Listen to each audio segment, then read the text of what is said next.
this football club.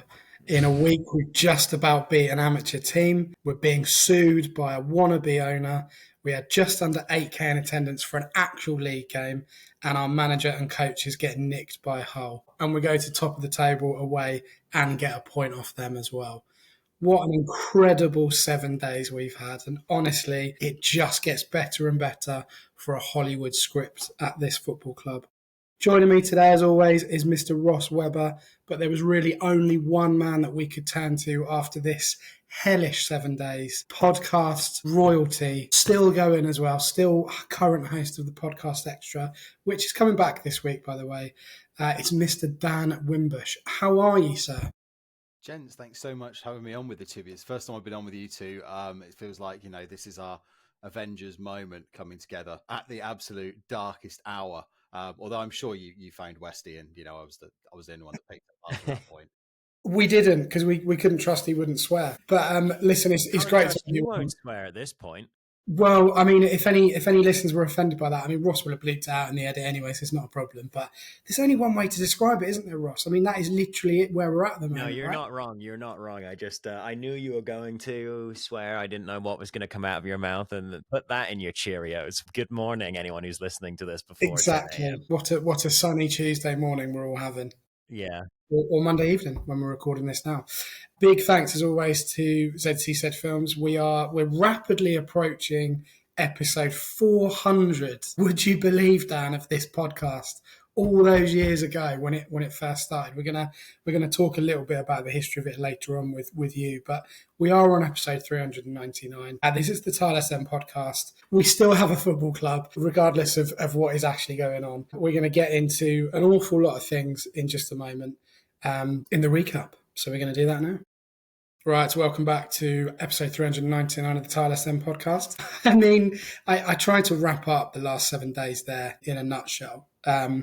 If you're listening to this, you are fully aware of what's been going on at our beloved football club over those last 7 days. Even since we last did the pod, really, episode 398 with Matt from the Amazons. That's available now wherever you get your podcast. But it was really good. Yeah, it was really nice. Yeah, I just wanted to say, actually, go do listen to that if you didn't. I know last week kind of got swallowed, but that is a really good pod, and Matt had some really fun stuff to say. Anyway, carry on. Yeah, he really did. Little did we know, Dan, that we were going to have the next few days that we were going to have in terms of the Cambridge win, which we sort of predicted, but the very, very low attendance for that. The news about Coig. I'm laughing, really, trying to sue us for not selling him the football club, or rather not us, but the current owner. And then, of course, Selles and his two coaches nipping off to Hull for a new adventure. And in the midst of all that, we drew at Wycombe. Let's talk about Wycombe first of all, Dan. And we were saying off air, whichever way you look at it, it's probably a good point, right? All things considered in terms of recent history away form, but also the week we've had in terms of changing manager, surely. Yeah, I think, look, whenever this game had come, whether we were going onto the back of it after 10 wins in a row, a fresh takeover, and Ruben Selles winning Manager of the Month for the 5th month in a row, I'd still have taken a point away at the informed team in this division. Look, you can't knock what Wycombe have done. I think, as much as it might begrudge me to say it, Wycombe are one of those clubs that we need to be looking towards for how we kind of build a football club in the future and what they've done and the togetherness they've built. So look, to go away from there, get a 1-1 draw, especially as well after coming from behind to do so, because we've been there so many times as Reading fans, isn't it? We go goal down away from home and that's it. The floodgates, you think back to games like Stockport, Wrexham, that's it. Game over and done. But to come back, get that equaliser, and look, probably, Pereira had to make a good save at the end, but Reading still had a fair share of opportunities. I think possession was about 50-50. So we could have walked away with a lot more. And it did really remind me of, I think was it Bristol City that we went away just when McDermott might have just taken over or just permanently got the job. We got I think it might have been Simon Church scoring really late on, and that just kind of kicked us on for the rest of the season. I'm just hoping that this keeps the momentum going, because it had been really doom and gloom. It had felt like, everything was completely caving in on us. And, if we'd gone and got a 3-4-0 hiding, that would have just spiraled. But as it is, it's kept that playoff push going. It's kept the good feeling going. And it might just have, I think I said in our little Tilehurst group chat, it felt like the mood kind of turned from woe is me, this is really sad, to go on then, bring it on. We'll fight for this. We'll get our backs to the wall. We'll dig ourselves out of this situation again. And immediately you've got this fantastic result to, give you that impetus going forward. It's a really good point about it coming from behind too. Sorry, Ben, just to jump in, because I was a little bit concerned about, I guess, like how some of the players would be feeling and whether they would be feeling sorry for themselves. And Wim's right. We've seen like a bunch of times whereby Reading have gone one down away from home and the floodgates have opened. And the fact that within 15 minutes, the players are like, no, come on, then let's get back at it and keep going and score.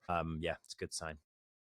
Well, yeah, I mean, you both make good points there. I mean, Lubala scored on 18 minutes, and at that point, you're thinking, okay, this could end up being a long day.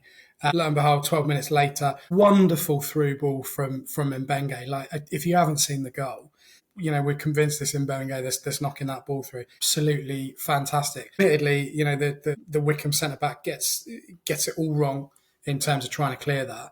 The ball falls to Sam Smith, who kind of smashes it against the keeper, and Harvey Knibb still has a bit to do really in terms of controlling the rebound and then slotting it home. But we've talked a lot about Sam Smith on this podcast, but we look at Harvey Knibbs, Ross, and really he's becoming one of the coolest, calmest players we've had in many a year, really. How impressed overall have you been with him over this last block of games that we've had?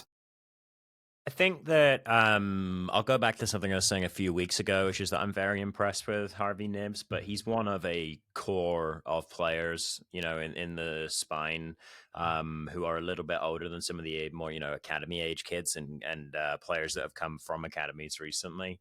They're always at like a 6 out of 10 in pretty much every single game. And that's the thing that really I love about Knibbs is the consistency. Obviously, he's now playing at a second position this season. And there was a lot of chat in the aforementioned TT group chat before the game about whether this is Reading's strongest side that they put out. Obviously, no Kelvin right now because he's out injured. And he was the starting left winger throughout the first part of the season. But yeah, I think there's an argument to be made that even with Savage in the midfield and Knibbs on the left side, this is still Reading's strongest 11 right now. What has impressed me, though, is that I think the first game that he got out on the left wing spot, Knibbs seemed a little bit just out of sorts and maybe not quite arriving in the same positions that we've been expecting him to, not managing to get off as many challenges. But over the past few weeks, as he spent more time in that position, he's been able to readapt his game again. And so the ability to do that, the ability to play in, I don't think they were both on the left side of midfield or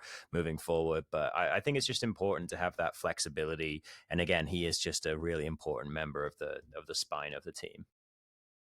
Yeah, I mean, looking at his stats now, Wim, he's had 18 appearances across the season, all 4 competitions in terms of League One, EFL Trophy, FA Cup, and the EFL Cup, which was very short-lived, I have to say. 9 goal involvements, really, plus quite a long injury. He was out for a period of time there. That's not bad going, is it, really? For a player, as Ross said, that isn't exactly young, but is kind of almost approaching, if not at the prime of his career currently. Yeah, and if you look at the fact that 6 of those goal involvements have come in sort of the last 9 games, and a couple of those were sub appearances against Fleetwood and Cambridge as well. But he's got the hot hand, and that can only benefit the rest of the team. We had worried about the amount of pressure that was being put on Sam Smith to score goals. We talked about that. You guys talking about it. I think I sent in a question earlier in the year about what did the loss of Femi Aziz do to the rest of that attacking lineup, and was it all a bit too one-dimensional? Was there just too much emphasis on Sam Smith to get it right? And now, like you say, you've got Harvey Knibbs popping up, scoring goals and creating goals as well. I mean, you've got me on clearly as a nostalgia act, which I'm more than happy to play into. And again, going back to my comparisons, that goal that he scored at Wycombe, typically under a Noel Hunt first permanent game as well. It just reminded me that a little bit of when Noel Hunt scored against West Ham. That bundled effort with Jason Roberts, and that Knibbs finish just kind of reminded me of that one. So I just thought that was a kind of bit of fitting symmetry. But look, it's fantastic. And again, we're going to come on to all the not so good bits. Almost, this is kind of one of those times where you almost don't want somebody like Knibbs playing themselves into such form with a certain transfer window opening ever closer. But look, yeah, he's become a real important part of the attack, and it's created a good problem for Noel Hunt to have when Kelvin does get himself back fit again. Well, we're going to talk about Noel Hunt in due course. Obviously, we haven't mentioned him up until this point, really. But huge credit to him to not stepping into the role, but just kind of keeping it going, and obviously coming into a team that potentially he didn't pick. We're led to believe on Saturday, so it'll be interesting what changes he makes moving forward, and obviously for the Blackpool game in the league this coming Saturday. I mean, Harvey Nibbs spoke glowingly about Noel Hunt in his post-match interview with BBC Barks, I think, in terms of it made a lot of sense to bring him in, and the kind of the continuity that we want to see at the football club. Going back to the game, I mean, there was a possibility that we could have had a penalty, and when you look at a certain angle, particularly, behind that goal, as I think you shared women in the group, it does look like a penalty. Wasn't given by the ref, who was kind of right behind it, felt that Sam Smith had dived and was given a yellow card, which is the way modern football goes, unfortunately, in terms of if you go down in the box and it's adjudged not to be a penalty, you're likely to get booked for it. Away from that possibility, Wim, do you think that we had enough opportunity to win the game, or do you think on the balance of play in terms of what you saw, the point shared was reflective of the game itself? Yeah, I mean, look, we have mentioned the game was played in absolutely horrific conditions. So credit to the nearly 2,000 Reading fans that packed out that away end. In the extended highlights feed that I've seen, they pan a couple of times, that classic shot of the floodlights, and it's literally raining sideways. I think there was a moment as well in the first half where a long sort of speculative boot downfield almost catches Pereira off guard, and the ball nearly kind of swirls into the net. And the one at the end with McCleary as well, the outside of the foot shot that he tips away. But other than that, we did have a few chances. And like you say, Sam Smith, on another day, that's a penalty. I can absolutely see why the ref has given it from where he's positioned. He's kind of obscured by the goalkeeper. So it must just him look as if Smith has either kind of initiated contact himself or just gone down. But yeah, that behind the goal view, again, the officials just don't see. Certainly looks like his knee is, or sort of his upper leg is caught by the goalkeeper's knee. So unfortunate. But yeah, Savage had a good long range drive as well. On another day, maybe we do get that bit of extra luck. But I think all in all, a draw seemed fair, and I don't think either team will have too many complaints. And Ross, just to wrap up Wycombe before we get on to the real meaty stuff, God forbid we actually get to a point where we just talk about football on this podcast and nothing else. But we're not at that stage yet, certainly not after this week. A point away to league leaders who are currently top, obviously. They're leading Birmingham, who've spent, I think £500 billion, I read. Wrexham as well, who have obviously spent a fair bit of money in terms of the expectation they have. Going away to top of the table team with our recent away form and the week that we've had to get a point is no mean feat. But really, I suppose the question is, what does that show you, and what does that continue to tell you about the attitude and the testament to the work ethic of this football team, basically? Yeah, I mean, I think that that's something that is obviously instilled in all of the players at the moment, and I think that it's just we talked about the Reading way with Matt last week, and that's something that in the cliched manner, Reading, we want to think of ourselves as scrappy, a little bit underdoggy, and always pushing, and I think that we're in a good situation to kind of like express that Reading way, regardless of who the manager is, regardless of who's sitting in the in the hot seat, as it were. So yeah, I think that clearly the players wanted to show that they still had, just because Ruben was gone, it doesn't mean that things were going to fall to pieces. And like we were saying with Wim earlier, the players not falling apart after the first goal went in kind of showed that they did have that determination about them. So yeah, that was really encouraging. I think at this point, if this team had any kind of depth, and if this wasn't a team that if we had chosen to have this particular team, then right now we might be thinking, about our playoff push even more seriously and all these kinds of things, because the team are just playing really well and have been playing well for a while. Michael Craig's been doing enough to be a playoff pushing right back, in this team for the whole season now. So I think that if it wasn't a case whereby we've put this team together because we have to, we don't really have any other options, we can't buy players, we might be looking at them like, oh, hang on a minute. Yeah, it's great that they went and got like a point at Wycombe, but they're a good team. And like the thing that I was really happy about last week was that I was convinced from immediately, as soon as I knew it was Cambridge we were playing, it's like, oh yeah, we'll win that game. Like, we've got more than enough quality to win that game, and then we did. And that's where this squad is at in terms of performance level right now. So if it wasn't, the case whereby the squad is so thin and there are so many other things going on with the club, then I might be more openly thinking, well, yeah, this is a really good team. I would hope that they can go and get a point on the road against Wycombe. But yeah, like Wim says, you got to respect what they've done. So good point on the road. And also, if I can dwell just on the positive before we get into into the real negatives in the meat. You look at the league table right now. Wycombe, we've played them away. Wrexham played them away. Birmingham away. Stockport away. Bolton away. Barnsley away. We've played most of the top teams away from home. They've all got to come to our place and look at our home record over 2024. And as Ross said, if this team had a bit of depth, if you took away all the off-field uncertainty, you'd be sitting there thinking, we're in a great position to make up some points and win some of these 6-pointers and actually have a decent shot of, look, I'm going to say it, everything being equal, you would be sitting there saying, well, why can't we chase down the top two? Yeah, maybe Birmingham are too strong and they'll pull away because I imagine they'll go and spend 10 million quid on players in January. But certainly Wrexham have looked like they've got that bit of wobble in them, and everybody else, as I said, is there for the taking. So it's the great shame, and again sets us up, I suppose, nicely for that next part. But you are sitting there thinking, any other time, as Ross said, fully deserved going away to the top of the league and getting a point. Well, look, whichever way you spin it right now, we are in 6th. We're on 31 points from 18 games played. Goal difference is a lot weaker than the rest of the rest of the top 5 in front of us. However, there is a nice looking cushion from 8th, where Barnsley sitting with 27 points. We have a game in hand on them, but we're still 4 points clear. And then what's even better is that Mansfield in 10th are on 24. So there is a nice gap opening up for us in terms of that kind of chasing pack. In the top 6, top 7. So look, I think January, as we will go on to, is going to be pivotal for where we are in terms of those aspirations. I think obviously, in terms of, as you said, the teams that have got to come to us at home, that's infinitely better than playing them away based on the home form and how positive we've been, at the CL.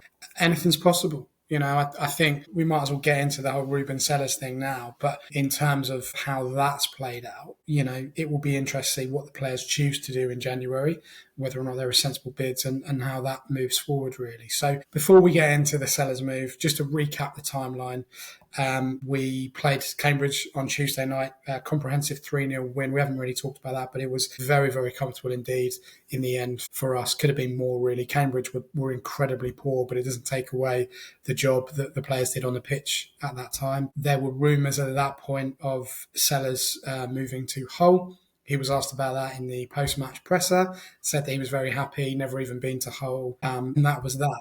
And as Wednesday then turned into Thursday, it looked inevitable that he was the number 1 target. Compensation, we believe, was agreed with the club fairly quickly. It was then down to him to agree personal terms and expectations with his new club. And then that was officially announced on Friday by us. I say us, but the football club itself, even though we kind of all knew that was happening at that point. By that time, there were very strong rumours that Noel Hunt was going to take over. We didn't quite know for how long, but he has been handed a 2.5-year deal, which is confidence. That's a real slap on the back. Let's rock and roll here, Noel, in terms of that contract length. Yeah. He is now, full-time manager of Reading Football Club. We've been backwards and forwards with this, and anyone listening to this will have their own opinions of where they were when the news broke about Selles to where they are now. And I would imagine that they are very different opinions and feelings based on the weekend and how things have transpired. Ross, let's go to you first of all, in terms of where you're at with the whole process. Sure. What are you? Where are you at right now with the whole Selles whole thing? Yeah, it's tough, isn't it? Because I think that this is the first time where we've been in a position for a while as Reading fans where we've lost a manager because he has taken a step up. I'm trying to even remember. Do either of you guys remember when the last time this happened was? I think in the last few have all been fired for various reasons. So obviously this happens. but I don't remember it happening to Reading for a very, very long time. And it kind of just sucks. I think that this is another moment where I am being confronted with the reality of being a League One side. And it's something that obviously we got relegated, almost 2 years ago now. And so obviously I've had a lot of time to make peace with that. And we've been in League One. We've been playing your Mansfields, your Northamptons for a little while now. But every now and again, you are reminded, oh, yeah, this is another level down from the Championship where we got so used to playing. And I think that certainly when I spoke about Selles and where he might end up next, my brain got fanciful and thought, yeah, maybe he wants to go back to Valencia or go back into Europe or do something fun like that. I certainly didn't think that European city of culture would be the first choice of Ruben. He says, in his statement there that for what he and his coaching staff were trying to do, it seemed like they had a fit. So I think at this point, it's clear to me that Ruben, made the choice to leave. I think that Ruben I think he was really burned by the events around Femi leaving and Kohig and the deal ending there. And I think since then, he's probably been in a state of mind. And this is speculation, idle speculation. It seems to me that he's been in a state of mind since then that if a good deal came along, then he might be willing to take it at that stage. Because I think he definitely seemed to me to start talking just a little bit differently after the Kohig deal did collapse. So look, he stuck around for a really long time. He's going to be somebody that I remember for a long time as one of my favorite Reading managers. He's somebody who brought, I think, a very elite level of tactics and just very modern football mentality to the club, which is something that I think that has really helped to shake up the football side of the operation. And just from where we were with Paul Ince before, chuck the ball up top to Andy Carroll, hope for the best, and maybe we'll win a game or two, to where we ended up with a team that could bring in 16-year-olds and they consistently be able to play in the kind of structure and game plan that Selles wanted. Just an incredible piece of coaching, in my opinion. So yeah, it's a tough one. I definitely think that, like I said, Ruben is the one who chose to leave here, and that kind of sucks. I don't begrudge him that much. I think he's put up with a lot at Reading, and it just kind of sucks again that this is the situation that we're in. Some good points there. For me, he doesn't sit as one of my favourite Reading man. Like I liked him, and my perception of him changed from a fickle point of view, but the minute we started winning games, I was like, he's great. But just his mentality, really, all jokes aside, in terms of how he was able to handle the absolute nonsense that he was thrown, and the humility and the respect and the way in which that he dealt with a pretty horrendous stuff, in terms of protests and being thrown under the bus repeatedly by those higher up, and managing what was essentially a shoestring budget, well, a zero budget side with youth players with inexperience. And he, we said last week, he made a lot of them infinitely better over the time that he was with them. And that's something that can't be ignored. And obviously Hull City couldn't ignore. I mean, before we get into your kind of emotional, this is where I'm at stage, just talk us through what you understand in terms of the compensation, but the process that was followed by Hull in terms of approaching Reading, and the decision that the club had to make, but mainly Selles had to make, in terms of him ultimately moving up north to go and coach a team that plays in horrendous orange and black, really. I don't say that because I'm wearing Pereira's kit, right? So it's a different color. It's like a sunset orange, but Hull's is like a dirty orange, Yeah. It's like an orange that's been left in the fridge too long, that sort of colour. Yeah, the irony just in general of going to Hull, a team who were very nearly bought by Dai Yong, is delicious, isn't it, really, in hindsight? In terms of the timeline, look, of course, the bookies odds got slashed on Tuesday and Sellers was asked about it. And as you mentioned, Benny, it was like, I've never even been to Hull. As far as we know, the official approach was made the following day. Reading were careful to say in the statement that Hull have met the conditions of his release clause. Now, is that a financial release clause, or is it just simply a clause in his contract that said, I'm allowed to talk to a team in a higher division? That we don't know. But I thought that was very interesting, because it wasn't just Hull have made an approach for our manager and we've allowed him to go and speak to him. This is a case of they didn't have a choice. Like, if the release clause was met, as Ross said, this was down to Selles. Selles had the decision to leave, and he's taken it. And just going up to a couple of things that Ross said, in terms of managers making a move, you have to go back to Alan Pardew, who was poached by West Ham. West Ham, and yeah. Sir Trevor Brooking back in 2003 while Reading, I think, were above West Ham in the table. I think we might have been They were. second at the time. Yeah, we were. Yeah. But and before that, of course, the one that really got the fans' ire, just as I literally started a couple of weeks before my first game, in fact, Mark McGee got yoinked by then Premier League Leicester City. That was one, again, that was very tempestuous because McGee came out and I think he famously said, "I'm staying," and then just turned around and went to Leicester. Didn't go very well at Leicester. I think he lasted less than a year. But that one was very bitter, and hence why there is a song sung about Mark McGee to this day. In both occasions, on that, you could see the logic. I mean, West Ham they are a big club. Did you know that they had three players that won the World Cup? I don't know Once if or fans twice mentioned. I've heard Yeah, that. might have been. And in McGee's case, Leicester were in the Premiership at the time, and Reading were still playing at Elm Park. Again, the bitterness came in both occasions because Reading had good squads, and it is like this situation. I mean, we talk about Reading could be swapping places with Hull very, very easily. So that's where And the other thing that Ross said that piqued my interest was when he said he's been here a long time, and it just feels long, but he's been in the job 18 months. He's been in the job less, a shorter length than Powell knows. In fact, I think his tenure might have even been less than Paul. No, slightly longer than Paul Ince, I think, just about. But that's how long these seasons come and feel like as Reading fans. I mean, the thing that smacks for me is, and look, I was always very open about the fact that it wasn't going well in around October, November time of his first season. There was no real discernible style. The players didn't really know what they were doing. It seemed like Selles was deliberately ignoring some of the senior pros that he could have been using at that time, which in hindsight turned out to be the right thing to do in terms of bringing those youth players through and trying to work with what Mark Bowen and the transfer team at the time had brought in for him. And then it just sort of clicked and turned. The thing for me was always how he dealt with the off-field issues. I'm still not convinced that he is a great manager, but that's not me, sour grapes or bitterness. I'm just not sure that he is as good as maybe he's been touted to be. But the thing that sticks with me and the thing that you mentioned there, Wim, is that it seems like this is the first club that's really showed interest and flashed eyes at him, and he's gone, yeah, do you know what? I'll do that. And, I got slated in the week for the video that I put up around, him going to Hull.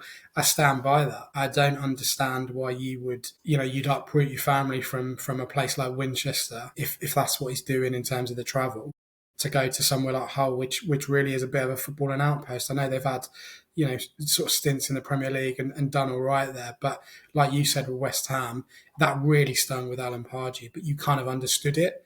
As you get older and you understand football logistics, when a club like that comes calling and you want to move away from Reading, yeah, okay, it hurts, but that you understand that to a similar extent with Leicester in the Premier League. But given the way that they're run and have been run and the kind of player profile they have, I think he's going to find it very, very difficult up there, and moving forward, he's left what could have been a really good project if we got our house in order to move straight away to a club that's higher up the pyramid at the moment. So that's the concern for me, is that he doesn't think that the club is about to get its house in order. And from what he knows, he's like, I don't have another 6 months in me of this. Because, I guess, I didn't even realize that how short the tenure had been. All right, it did, but it hadn't even occurred to me when putting that out there. And, if he's already 15, 16 months for him as well. Yeah, and look, from a fan's point of view, we're worn down by it. We're jaded from it. We are very, very wary. We've been very, very negative, I think, and rightly so in terms of what's been going on and kind of very, very nervous about what each day brings. But it just feels a little bit like, right, well, that's the first one, I'm off. See you later. And I know that's how football works. And I don't subscribe to the fact you can pin this one on the owners, really, unless, of course, they've had a conversation and said, look, this player's going, that player's going, that player's going. The pre-contract's already been signed or whatever. Do what you want.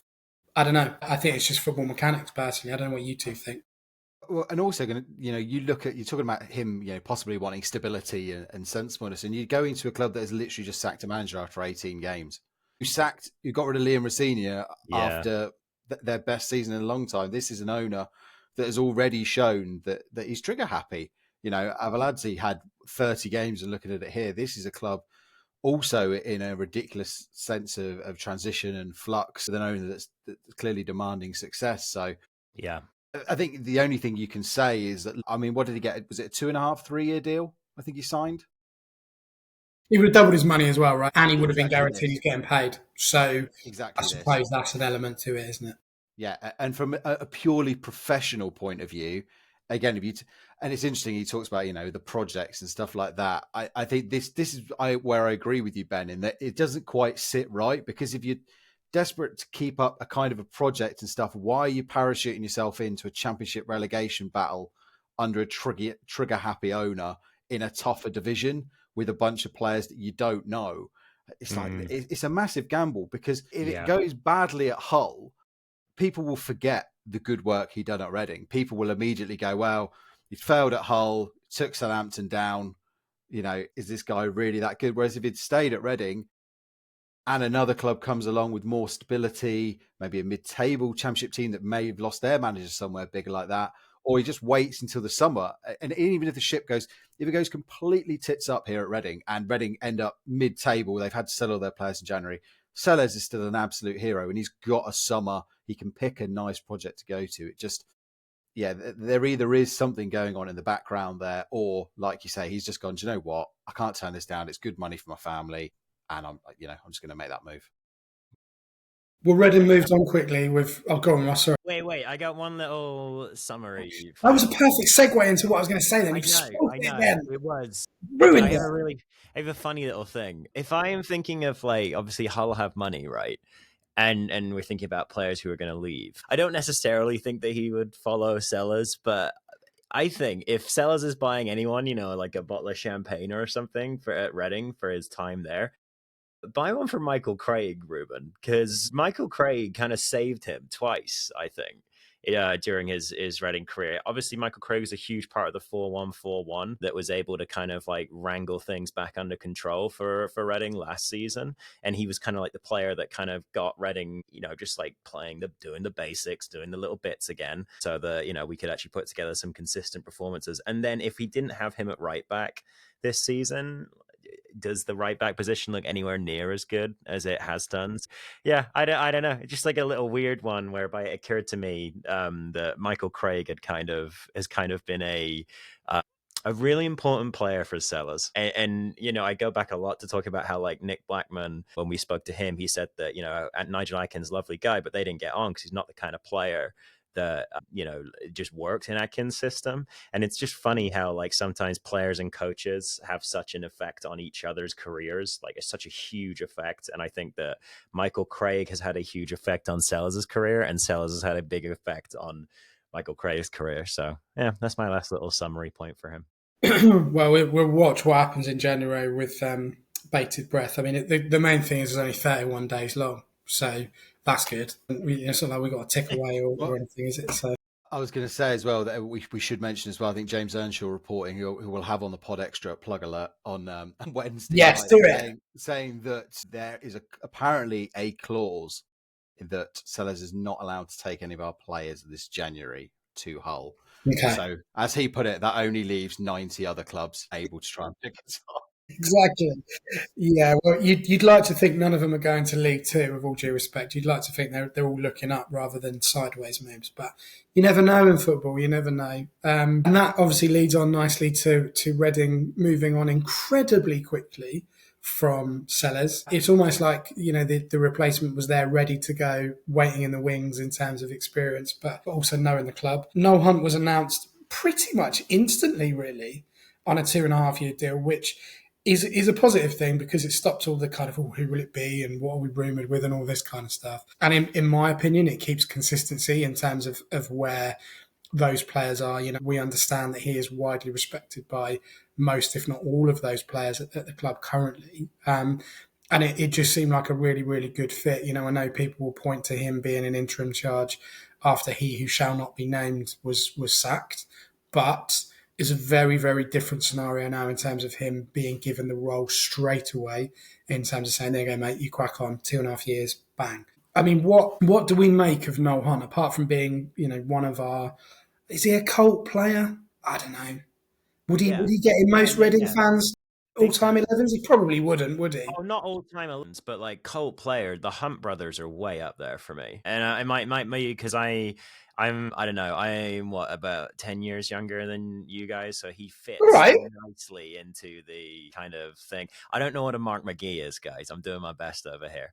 All right, so like the We're Hunt talking to a brothers. child, Dan. We're talking to No, a I know, child. yeah. So, we haven't got Ryan here today, Unbelievable. so we haven't got another 10 years below me, so we're doing Yeah. all right.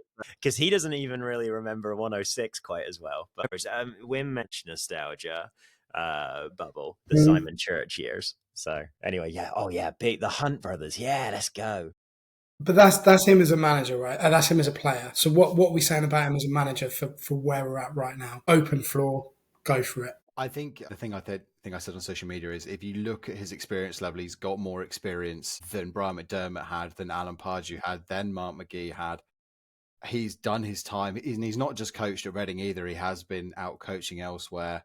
He knows the players at this club. He knows the football club. I think, I don't think you would make your all-time Reading 11, but I think if you were looking at an unsung hero 11, the way he provided a foil for the likes of Jason Roberts, Kevin Doyle, Adam Lafondra, others through the years, he was always described as that absolutely unselfish man.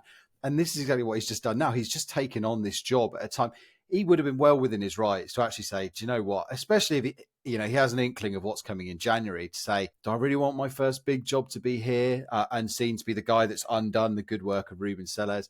He stepped up, he signed that 2.5-year deal, and he's already, you talk about statesman, and he's maybe not what you would typically say as a statesman, but for everything a statesman embodies and you want to represent your club right now, that is what Noel Hunt is. And look, you ask for people to go, you talk about a pathway for young coaches in this game. There's this constant criticism about young British and Irish managers not getting the opportunities that they deserve. What else could you possibly give someone an opportunity other than a League One job where they've learned their trade, they know the players, they've even done the job for a couple of months before? So this was one that was an absolute no-brainer for me. And in fact, if anybody else had come in, I would have been disappointed, because who realistically, other than there was a little part of me that was like, go on, give it to Neil Warnock for the lols. and he would have been just about the only person where I would have gone, okay, give it to Warnock for the end of the season. But even Warnock, I think, had his copybook tainted a bit by what happened at Aberdeen. So yeah, I'm 100% in team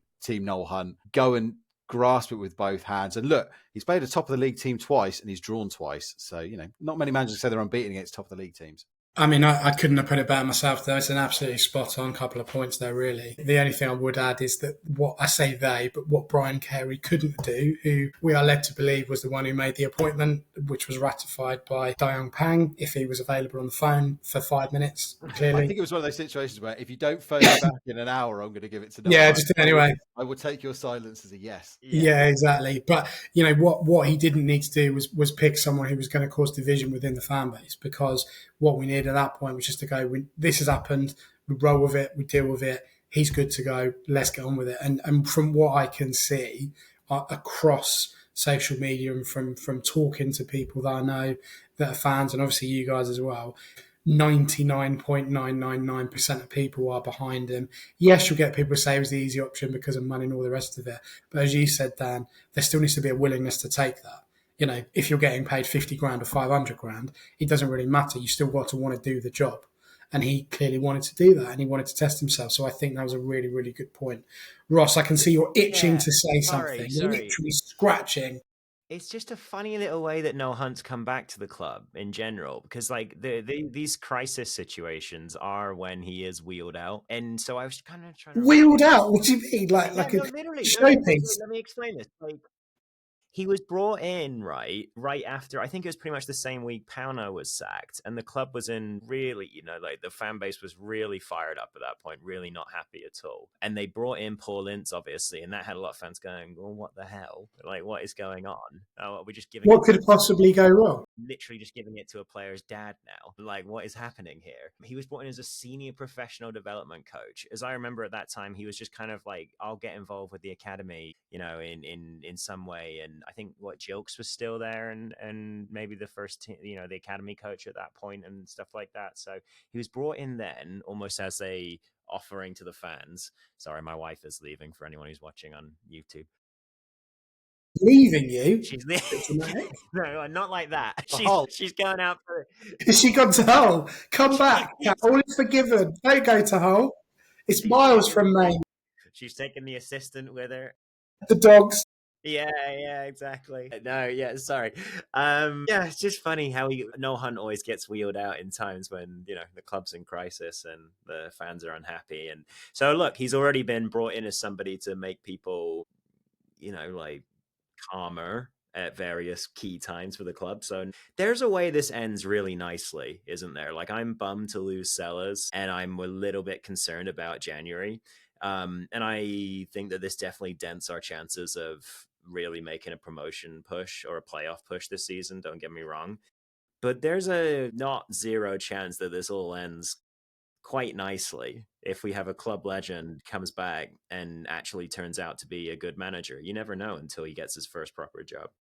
Yeah, and I'll just wheel out the history lesson again for Ross here, in that when Mr. McGee left the club in late 1994, Yes, that's when I was AD, born.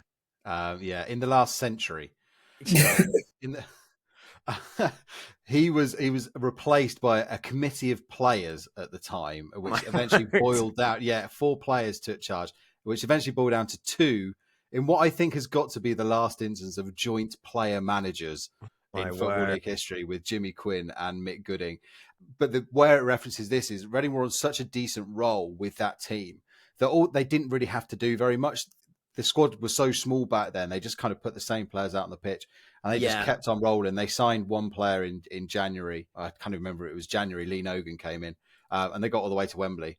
So, and that is the kind of optimistic picture with Hunt here, in that actually, in a way, he's got a favour here, because it's not like when Selles came in, and Ben mentioned he has those kind of fringe players, the Sam Hutchinsons, the Andy Carroll still lurking, where it might muddle their thinking. And you think, oh, do I bring some of the experienced players back? He's got nobody to bring back. He kind of has to follow the Selles blueprint. So in that way, it's just kind of, he's just got to oil the wheels or whatever that analogy is, and just keep it going. I mean, I wanted to, obviously I wanted to succeed anyway because I love the club and Reading fan through and through and all the rest of it. But, now after Saturday's result, I was just like, do you know what? There's 2 fingers, mate. Have that. Yeah. And it was just like this kind of, we're developing again, this siege mentality on the pitch. We've had it off the pitch for so long. Fans have been fighting for things that may never come to pass in terms of, or it feels like new owners at the moment. But actually, after that game, I was like, you're going to keep knocking us. You're going to keep doing this. These things keep happening to us. We're still going to keep going. And regardless of what goes on, and I think Sim sort of wrapped it up really nicely on social media, we are never, ever ignored as a football club. For a club that is supposed to be irrelevant and boring and, cardboard cutout and all the rest of it, the amount of fans that we seem to rattle is quite incredible, really. And I'm all for it. Do you know what I mean? Like, it's Reading against the world now. And if we can keep going and we can keep that 6th place, just hold on to that and get in the playoffs, that would just be, regardless of what happens from that point on, just be the greatest season. It really, really would. And I hope we do it. I hope we do it because we deserve it, right? As a fan base, we absolutely. One hell of a night at the Purple Turtle if we do actually make it.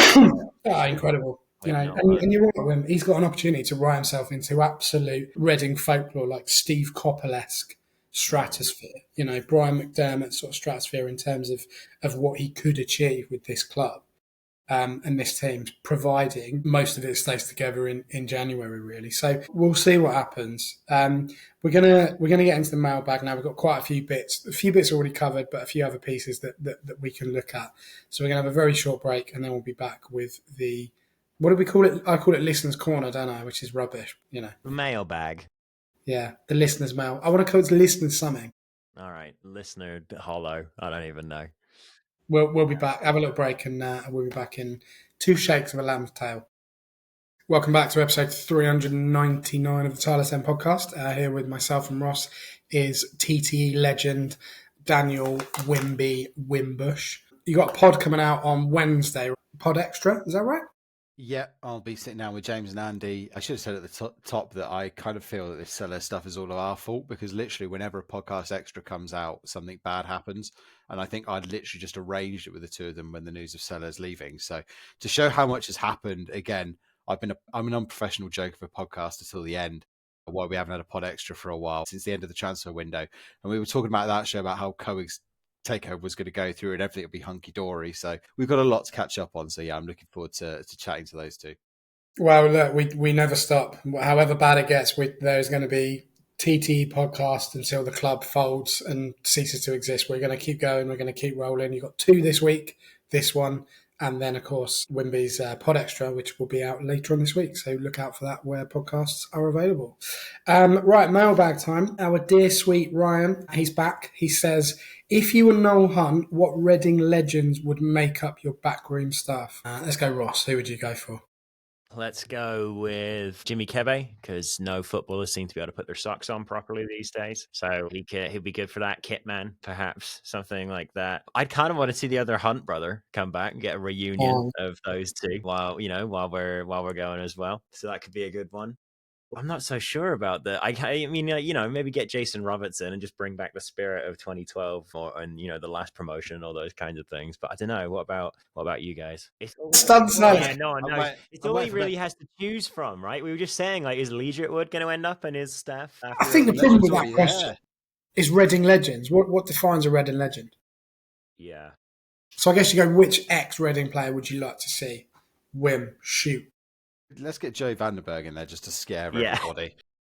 Hope Akpan. Yeah, Hope Akpan. Get Hal Robson Canoe in there to write some motivational speaking. Yeah. Look, I was pleasantly, well, not pleasantly surprised. Understandably, it was interesting that Hunt mentioned, I think, in his first interview that he spoke to Brian McDermott before he agreed to take the job. So I think, look, I'm not sure what Brian's doing now, but I would like to see him in and around the club in some capacity. In terms of legends, I mean, there's not too many out there that are actively involved in coaching and stuff. I mean, maybe I think Chris Gunter's going through the Welsh FA, isn't he? I think he's involved in some of their youth teams, so maybe something along those lines. But I think that it's the danger is that you turn it into just a nostalgia act, and I think that almost takes away a little bit of Hunt's credibility. I think he's got Ledgerwood in there, who's been working his way again through the ranks, and I think that's a kind of perfect blend. And look, I think we've got to be bluntly honest here. How many? 2 coaches left. So I think that would be the absolute maximum that Reading would allow him to bring in. So yeah, it's. I said I don't want to see too many. Maybe just get Kevin Doyle in for the lulz. I'll just say that. Yeah. Look, I mean, Tony Warner's. Well, he was there on Saturday. We're led to believe he's still around the club at the moment. He was certainly on the bench anyway. I saw him sat there with Ledgerwood. And I guess it will take time to to formulate the backroom plan in terms of what goes on. I think Peter Grant has gone with him as well, either temporarily or full time. I don't know. It depends who's looking after the under 21s really. But a cliche and boring and people are yawn, but Graham Murty's done incredibly well in the game. Since he retired, and I think actually, given where the club is in terms of bringing those youth players through and putting your arm around them and supporting them and kind of being really, really positive. I mean, I was on a pod. Well, what was it? A pod? It's like the Talking Royals that Johnny Hunt does, which is fantastic, by the way. And I think he's doing that almost weekly at the moment. He had Graham Murty on last season, and he was just talking to a few of us. And the things he was saying about dealing with the young players were exceptional. And I've not heard a coach talk about young players in that way before. So for me, if the option was there to bring Graham Murty home, because he'd struggled to find a player more universally liked by the fan base than him in terms of his experience. Up at Rangers, obviously been at Southampton for a bit and is now, I think, still at Sunderland, under 21s. He would be a really, really good fit for this football club currently. So, yeah, to answer your question, Ryan, a kind of a mixed bag, really. But I would go Murty. I think he would be a really, really good fit. I don't think he'd cost a lot of money either, personally. There is one other obvious one, again, someone that's been working their way through the coaching, Brynjar Gunnarsson, I think has been doing his badges and stuff over in Iceland. So I think, and again, again, that's someone that's earned their way through and also ticks that box being Reading legend. So yeah, maybe get Bryn in. Probably still do a job actually as well. I'm sure he could still whip in a nice cross from right back. He could, as long as we're playing Liverpool, he'd be all right. Right, Tom Hill, another contributor. Fair play. Personally, I was slightly surprised that Wes Selles left to go, of all places. So what would it take to convince each of you to pack your bags and move to Hull? Management of the football team is just about the only thing, actually. I will go first. You couldn't pay me to go to Hull. Okay. That's pretty Your much it. travel guide this year is you're really filling It's the just page. another place. You guys keep talking. I'll find the text from my dad that he sent.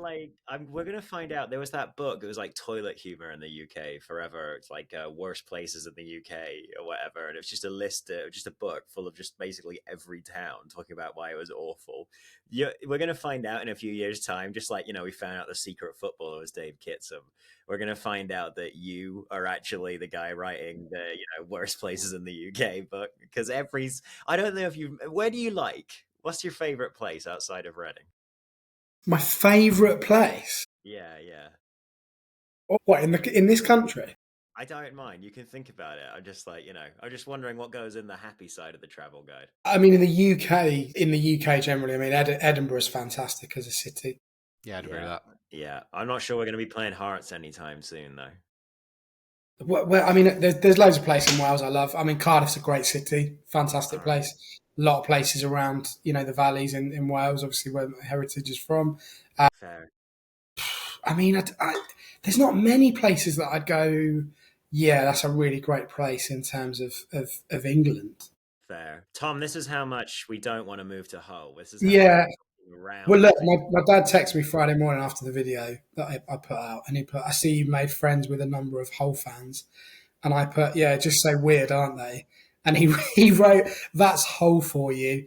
If you've ever been, you'll understand why. I thought it was pretty scathing of him. So thanks for that, Dad. Thanks for the support. This is the 2017 UK capital of culture. I'll have It's a joke.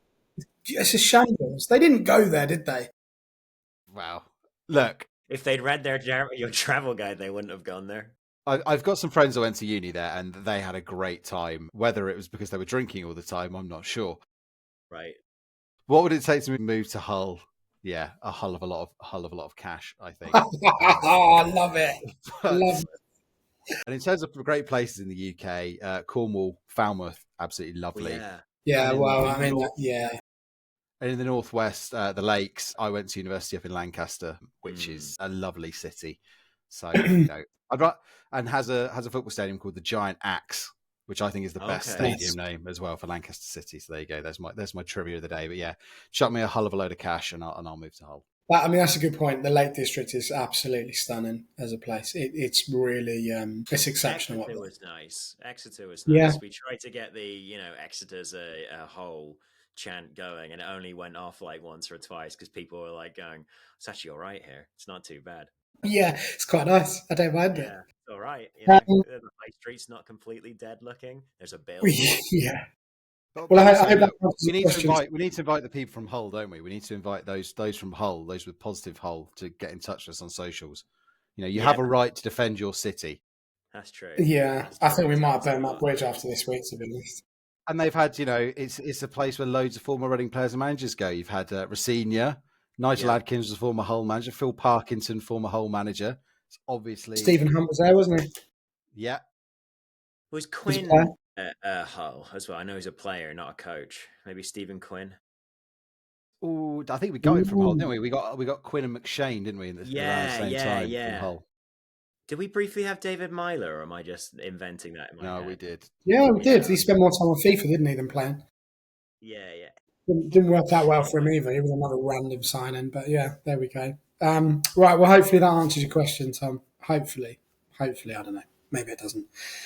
Another Tom, RDMH71, all in capitals. If that's you, Tom, thanks again in touch. Are players, managers and staff leaving just a realisation of our lower place in football now, not just how terribly mismanaged we've been and are? Yeah, I'll jump on that. I agree with that. That's kind of what I was saying earlier. Like, it's just one of those things where, like, I guess I've made peace with being a League One club, but occasionally something like this happens, and I'm like, yeah, that's what being a League One club means, is that you might lose your players to Hull or Preston or Millwall rather than, Crystal Palace or even, clubs in that kind of ballpark. Are the clubs that are poaching from us now it's the Championship. It's not the lower half of the Prem. Yeah, I agree. And it's also, we can't have our cake and eat it as fans. We bemoaned a lot of the Dye era for not selling people and letting people go when they want to move, keeping players that clearly wanted to move on, or in this case, obviously the manager wants to move on. And, whether it's Danny Loader or John Swift and all these players that we've just let go for free over the years. Look, if Reading have got a decent bit of cash for the manager that wants to go, and that helps keep the lights on for another month or two, ultimately that's where we are in the food chain. Like you say, we are a League One club that can't obviously pay big wages either. Yeah, we've got a nice stadium and a nice training ground and in a promotion battle, but beyond that, you can't begrudge anybody. And, we've touched on it a bit, but in January, I suppose we're bracing ourselves for all that interest that's going to come. And ultimately, if we want to be at least a semi-self-sufficient football club, we're just going to have to make those sales. I guess the difference at the moment is that any money we're getting coming in doesn't seem to be then going out. Whereas back in the day, if you sold a player, what was it? I think Brian McDermott talks about selling Gylfi Sigurdsson for 7 million, and then he replaced him with bizarrely Ian Hart.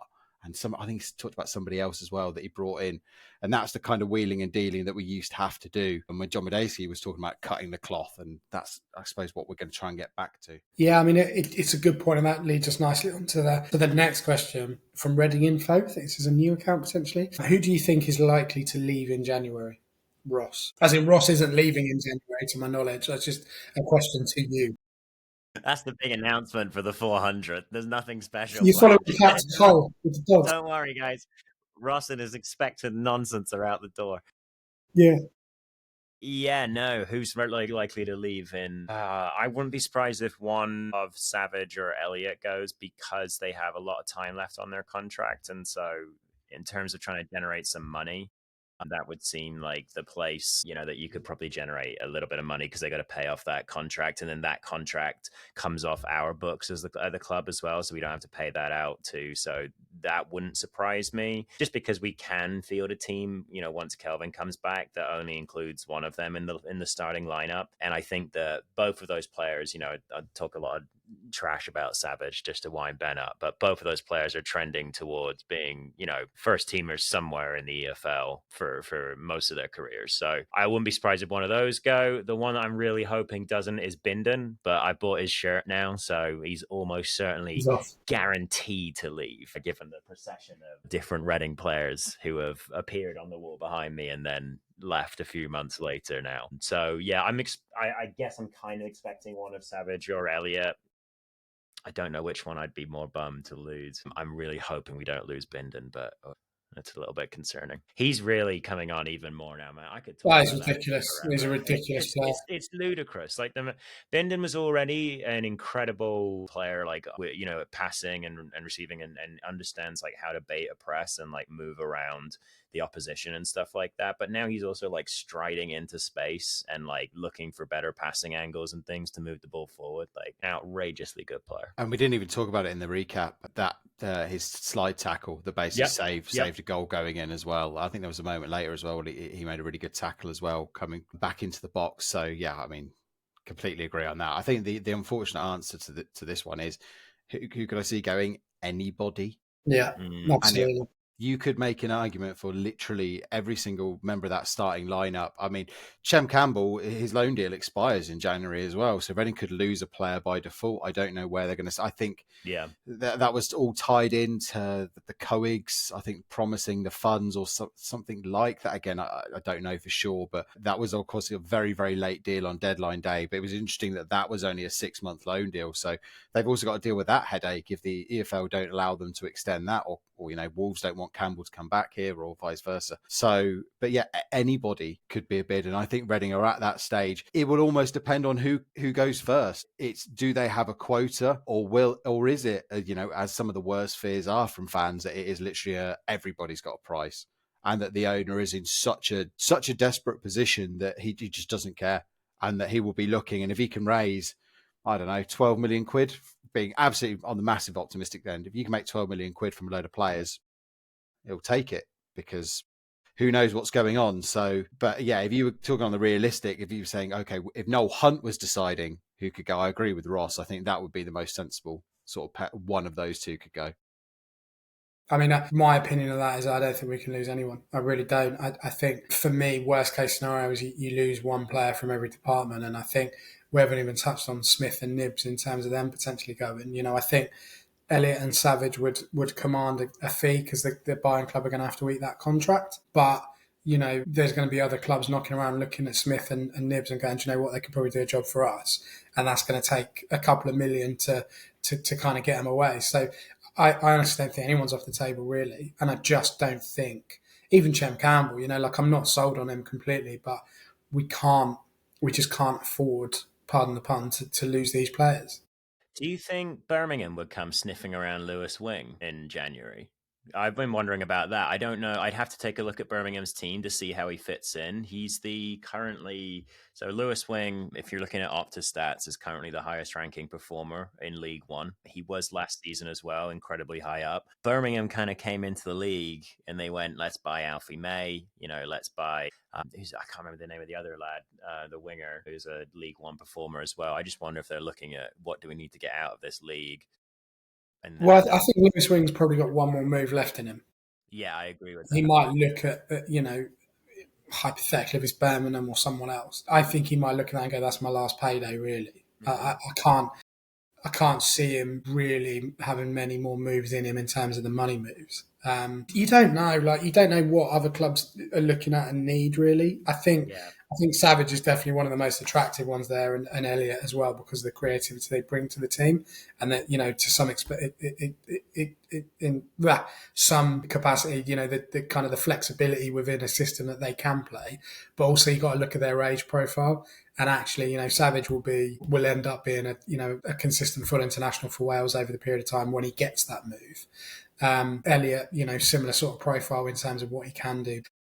I don't know. I mean, January, I think if we can get through January, then you're probably looking at the summer where there will be a big turnover in players in the summer, come what may. The key thing here is what's Reading's position. And this is the big question with the ownership at the moment. Is it literally a case of we need to raise, what position were they in March where they were talking about we need to raise £1 million just to see out the season? As we got to that point yet, have they spoken to Palace, got some of this Elise money that's been speculated about they're trying to get early? How much money did they get for Ruben Selles? So is it a situation where Dayong Pang is literally going to be, well, you've come in with 750 grand for Lewis Wing. We need 750 grand. You can have him. Or is it a position where they can say, no, you're not going to have Lewis Wing unless you come up with £1.5 million, 2 million. Same with Bindens. Or are they literally just in such a desperation state that a club comes in? Because in that scenario where Wing is, they're going to take any money, there'll be pretty much any championship club or top half team in League One would go, oh, I'll have a punt on Lewis Wing for £500,000. But yeah, if it's, no, you're going to take £2 million to get him, then that really narrows down that list of teams. Because if you look at spending from the championship sides as well, it's only really those that have come out of the Premier League that are actually spending money on fees. Yeah. Most other clubs just wait for contracts to expire. And that's how most Reading players have been poached in recent years, haven't they? They've, we lost a few last January, but before that, they would wait for the likes of Mate and Swift and all of that lot to have their contract expire. Because that's better for the player as well, because they can then get a signing on fee. They can have a sort of a bidding war contract wise. It's all so many unknowns.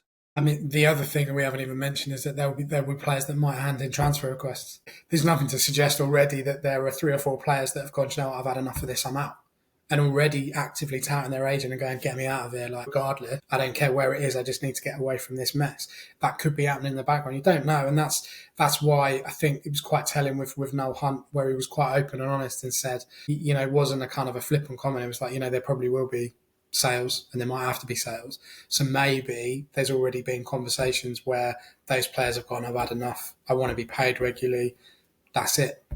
So the one thing I would say about the club and on the pitch is that all these players have got an opportunity to play, and you're not guaranteed that if you move somewhere else. So you got to weigh that up, really. I don't know. I think I'm not looking forward to January at all in terms of how this football club is going to be run, but the best case scenario is we lose 1 or 2 players and we're able to replace them with something else, and then we move on from there.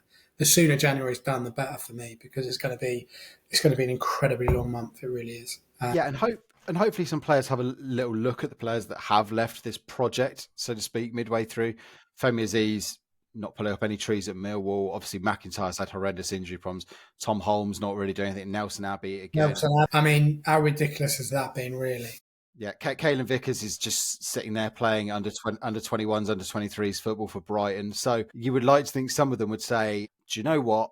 Because I mean, I don't know, Ross, maybe you know, or Ben better than I do, but I can't imagine we've got too many contracts. We're not even talking about players that are going to be out of contract in the summer. Yeah, no, I don't think there's too many from what I can. That's kind of what I was trying to think about with Bindon. Like, is Bindon up for renewal at the end of the season, or is that next year? I couldn't quite remember, but it certainly hasn't become like a thing that there were a few years in a row there where we were discussing like all the contracts that were running down every single summer because we somehow got ourselves into a situation where all of our best players had contracts ending the same year. That doesn't seem to be the case this time around.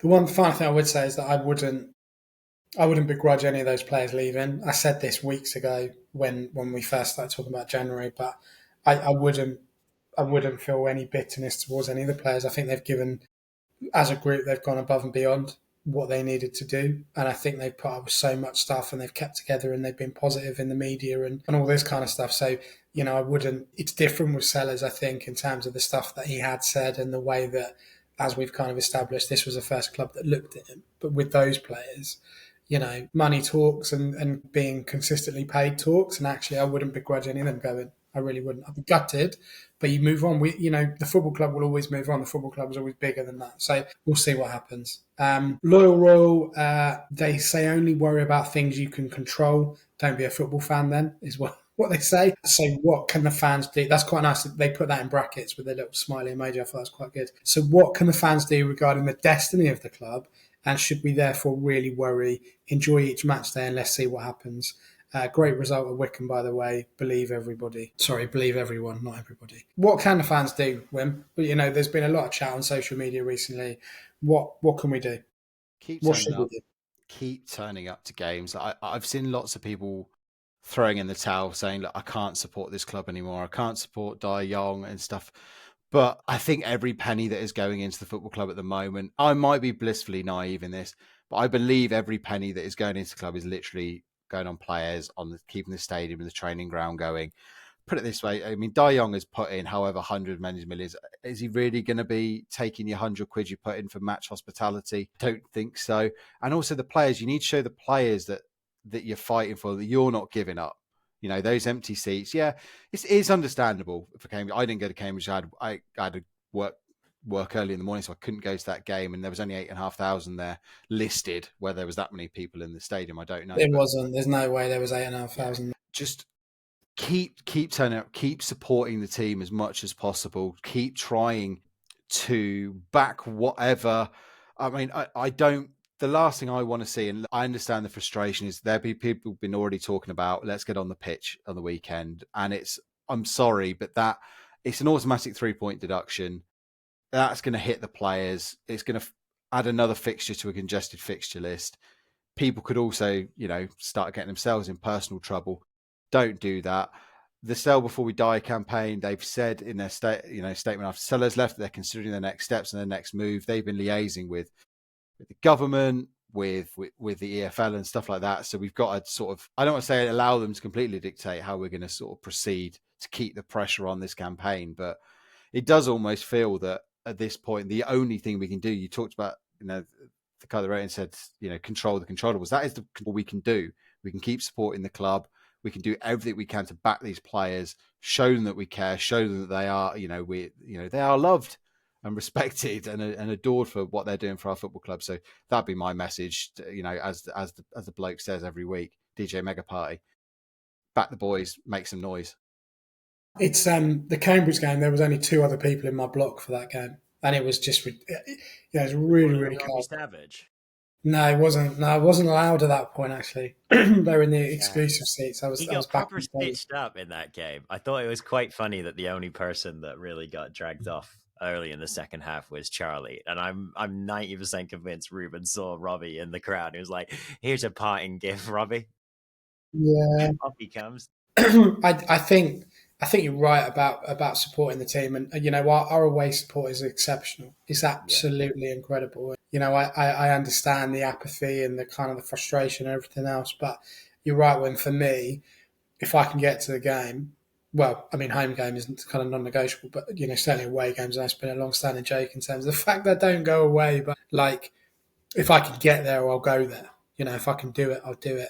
I just enjoy it. Like I did enjoy the Cambridge game. Like it was good. I didn't enjoy the game before, which I don't want to talk about ever again. But like generally speaking, I've enjoyed the football this season and watching these players develop and pick up results. Ross, where are you at with what fans can do at the moment? I mean, I know. I just agree. Just keep going to the games. I wouldn't want to see the attendances, completely drop off, because I think that it's important that we make, the players know that we see their effort and we are, responding to that with our attendance. And yeah, I'd really not like to see the away efforts diminish, because the away fans have been awesome through the last little while. So yeah, no, I just agree with that. Basically, just keep on going to games, keep on showing the players that you care. Final one, Matt. We had a question from Matt. MC981, MC98, 1871, I guess. Sounds like a terrible droid from Star Wars. That's what that sounds like. He basically says, is there any part of you that feels let down by Selles? And I only thought he'd stick it out until the end of the season. Hull is a massive risk and the timing doesn't really make sense. Could easily see it going badly. How does it go in your opinion? Hopefully we kind of covered that, Matt, earlier on. Like, hopefully you kind of understand where we're at. But, I appreciate you chipping in with it. It's been a difficult week, Matt, to be honest. It's been a really difficult week. And, we're coming out the other side of it now. We're going to get into the preview very, very briefly, mainly on our 400th episode, just to talk to Wim about the history of it a little bit and the potted history and go from there. But also 2 games coming up, believe it or not, on the pitch. So very, very short break. Back with the final part of episode 399. Right, so welcome back to the final part of episode 399 of the Tilehurst podcast. The Royals head to, get this is a mouthful, now called the Virtue Trophy. I mean, I've lost track of what it's called these days, but they just chop and change it as quickly as possible. I think it's still a car company, so it's still Car Cup, so it's fine. It's still Car Cup. It's the owning company, the company above Bristol Street Motors, I think. So it's the company. Oh, a coup, a political coup. They've renamed it, I think, to reflect. Oh, they've just rebadged it. Just rebadged it, you fools. Yeah. So Virtue Trophy round 2. Get this, you'll like this one, Ross. The Poundland Bescott Stadium. Do you know what Poundland is? I know what Poundland is. I get to occasionally amusingly explain to Americans that we have a shop called Poundland and then leave it at that. But don't worry. Yeah, exactly. Yeah. They have Dollar Tree over here. Yeah. Or, Dollar Tree, or there's Dollar General. Yeah, that's the other one. Yeah. Dollar Tree sounds better than Poundland. I mean, yeah, but they're all much of a muchness, has to be said. From what I remember, Poundland was the superior of the stores. There's a good John Oliver segment on American dollar stores, which is worth checking out. Well, I mean, it clearly indicates that their stock is worth more than our entire squad. So that'll be interesting to go there, really. 7 o'clock kickoff tomorrow night, or today, if you're listening on Tuesday morning. We always do this. Today, 7 o'clock today, if you're listening on Tuesday. 7 o'clock yesterday if you're listening on Wednesday. I digress. Shut up. And then, of course, we got Blackpool at home. Last game before Father Christmas visits on the 14th. Tickets are still available. Again, I say that every week. There's always tickets available, but that's Steve Bruce's Blackpool coming to town Saturday. We won't do a preview of those because it's all a bit of a mess at the moment in terms of who might play and who won't play and who's in the staff and who's not in the staff and all this kind of thing. What we will ask Wim, though, is a kind of brief, whatever you want, really, kind of what the Tilehurst End has been through in 400 episodes, because that's what we're on to next week, the 400th episode of this very famous podcast. Yeah, look, I won't keep too long because I know Ross has got to edit this together, and I think we're already going at a ridiculous 3 hours long. And as somebody that edited, I think whenever I finished, I think about episode 130, I think, or may have been somewhere around that mark. I can well appreciate the efforts, but look, I think I was very proud to be able to carry it on. I think whenever I'm asked about this, I've got to give massive credit to I know I joked about him at the top of the show, but Westy, who literally started this recording off a keyboard. That's how him and Wow. yeah, that's how the sophistication went. And then Johnny Fordham came in and sort of took it over with the Evening Post, which again, sign of the times. It's a publication that's no longer even with us in a website form. And then I took it over when we got relegated from the Premier League, and they didn't want it anymore. You know, Johnny Fordham went off to cover rugby and left me to cover Championship football. So, but it's all about the people that you do it with, and the chemistry and the fun you two have. That's what makes it worthwhile. And I was lucky enough to have some great co-hosts in Johnny Williams, and we did the reunion show back in the summer. So if you want loads of stories and older blokes reminiscing about podcasting, I did enjoy it. It helped us. Well, it helped me out a lot in terms of listening to it and stuff. So yeah. Go check that one out from back in the archives over the summer with people like Handbags and stuff on there. And look, I'm very proud that this website and the podcast has reached 400 episodes, but that is only down to the hard work. I said I gave it up back in 2017, just while my wife was pregnant with our first child, and the fact that you guys do this with family commitments and stuff is astounding to me. And also the work that Mark did, especially continuing it through the pandemic, and all of that sort of stuff at a time where I could barely even bring myself to watch a Reading game. I was so disillusioned. Whether that was just burnt out, I think that's the toll, and I hope it doesn't happen to you two. But I think I almost burnt out on Reading Football Club, and it wasn't even that bad in the years I was doing it. We got promoted to the Premier League, and I was doing the website anyway, and we got to a playoff final against Huddersfield and all that jazz. But I was so deep into it and was living and breathing Reading Football Club that I kind of burnt out for a few years. And it's been nice to come back. You two and Sim and everybody's let me pop in and out when I want to, doing the podcast extra and chat with James and Andy is fantastic. But all the guests that we've had on over the years, if you had said to me when I first started doing it, I thought when I first started getting onto it, having Charles Watts on was a big coup. So getting Charlie Watts on, who actually is a pretty big deal now, a best-selling author now, and I got to speak to the likes of Shaka again. Sorry for Ross for bringing up. No, I know Shaka. Don't worry. Shaka Hislop. He does commentary in America. Shaka's That's why he's amazing. ESPN icon. Simon Lovell, Simon Osborne, all these players, and again the way that Mark went and got Ollie Allen as well going in. So look, I'm not going to talk any longer than that, and again, it's to the listeners, because look, if all of you guys and girls stops listening to the show and stop sending in feedback into the bulging mail sack, then everybody loses interest, and yet alone the people that go the extra mile to subscribe to Patreon and buy mugs and turn up to events, things we do. I always said it was, by the fans, for the fans. And that's what it literally is. I mean, look, I could sit and talk to you two for hours, just, about football and things like that. And to be able to have people that join in. And it's one of the big things that got me into podcasting and wanting to continue is because I listened to that Reading Football Fancast with Weston Williams. And it was like, oh, it's great. I feel like I was just, sat on the end of the table in the pub, just listening to the conversation. Yeah. And I think that's the thing that this podcast does that other media can't. And it's funny how things like the overlap now come onto the scene and people are like, oh, this is great, so refreshing to hear. And it's like, well, Fancasts have been doing that for a long time. Right. Yeah. And long may that continue. And look, I joke it's an unprofessional joke of a podcast, but especially with the work you do, Ross, and the tactical analysis and the depth you go into, as opposed to just me and Westy. The crap that I come up with. Well, I was maybe going to say like the crap that me and Westy used to come up with, just slagging off Hal Robson-Kanu, naming awards after him. Bless him. I can do that too. I'd just be doing it per 90. Yeah, exactly. Have expected craps or something like that. Yeah. XC. Look, that is all I will say on it. But look, thank you to everyone who's listened to every episode, and especially to you guys for hosting, Mark and everybody else, Sim for keeping the website going through all of this. You're all heroes. Thank you. From an absolutely selfish point of view, I love the fact that something that I started as just a random idea in 2011 is still generating podcasts and a website. So again, thank you.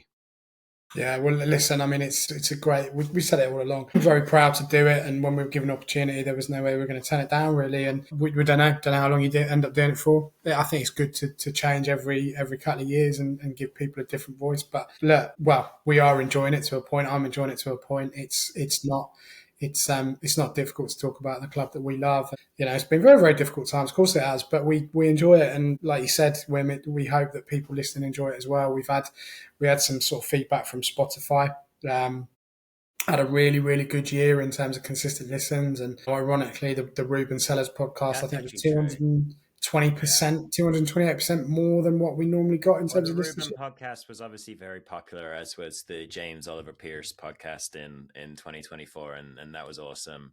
And again, like that's one of the best things about doing this is just the opportunity to speak with those kinds of people. Those ones were great. But yeah, there's a consistent crowd of you guys that have been sticking around, and yeah, it's very appreciated. Every time you guys listen in, it pops into your feed and you give us a listen. It's very much appreciated on our end. Obviously, it just helps us know, we're not talking into the abyss. There is a very consistent little base in there, and we really appreciate you guys. Talking of appreciation, Wim, we massively appreciate you coming on. It makes me feel a bit sick that this is the first time we've got you on since we've been doing it. That's really, really bad. But you technically got your own show, right? Yeah, I mean, look, I've not had you two on the podcast extra, so maybe we'll do the same later in the season. But no, look, please keep doing what you're doing. It's entertaining stuff. You provide that sane bit of safe space, whether it's a win, lose, or draw, which we all really respect. And I speak now as primarily a listener and semi-retired joke of a podcaster. Semi-retired. Semi-retired, yeah, approaching that age. I mean, me and Mark are in the old host's home with Westy. So look, keep doing what you're doing, and look, I will always pop on wherever I can. I said, if you need barely adequate analysis, I will be there. Well, listen, we, as always, appreciate support. As we said already, by the time you listen to this, there may well be 2 pods this week. Obviously, episode 399, which is this one, but also Wim's podcast extra with local journalists, Andy and James. So that will be out later on this week. Have a really good week, everybody. We'll be back next week with the 400th episode. No idea what that looks like yet. We will throw it together probably at the last minute because we are, of course, an unprofessional joke of a podcast. Ross, thank you so much for your time as always. Lots of time. Must be nearly your dinner time, surely. Appreciate you guys. We're going to wing it like Lewis Wing. It's going to be exactly great. And if it goes like him, it's going into the top corner. Screamers. That's all we do on this pod. Yeah. Screamers. Have a good one, everybody. Take care of yourselves, and we will see you next time on the Tilehurst podcast. Come on, you Oz.